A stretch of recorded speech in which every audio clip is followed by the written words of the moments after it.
Okay. This is Lewis explaining the story of Silent Hill. Okay, Silent Hill is a town, right?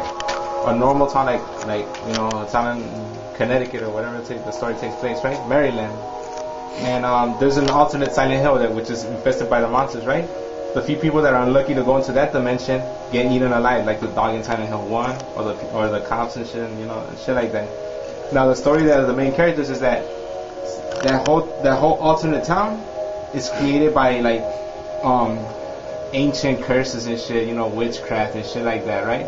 And although Silent Hill 1 is a story of what's his name? Fuck, I can't remember his name right now, right? Henry? Nice. No, James Sunderland is the cartoon. But Harry Mason. Harry Mason. It was Harry Mason, and he was trying to find his daughter, right? Well, his daughter, they were trying to turn her as a sacrifice in order to ride like this evil witch from another game, and you couldn't even tell in the game like all the you know, all this shit, and it depends on the ending, right? But usually in the ending you see that they sacrifice his daughter, and you actually face like this one big mean bitch and shit, and you have to kill her, right? And you kill her, right?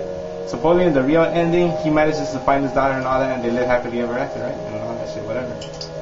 Silent Hill 2 ignores that whole story whatsoever, right? And it's about a guy Looking for a girl. looking for who got a letter from his wife, right? His dead wife, who died in a burning accident, which the song reminds me of. Right? Oh, so anyways, and he goes to Silent Hill to look for her, and he encounters other characters along the way and all that shit, right? But slowly you start to see that the ink from the letter that was written starts to disappear, and then it's until the end of the game that you see that you find out the real truth, right? There's nothing left on the piece of paper. That letter was never written by anybody. It was his own conscience, right?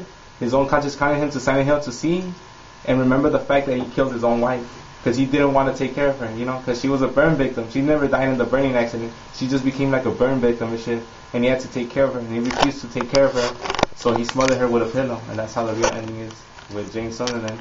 Silent Hill 3, it's about you don't find out at first, but that girl that goes to the mall and shit, you know, that the mall gets infested by monsters, right? The little girl. That was the little girl from Silent Hill 1.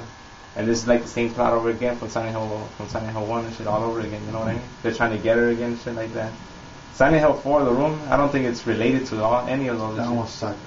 It's just about some guy that opens doors to a room and shit and goes to alternate dimensions where there's monsters and shit.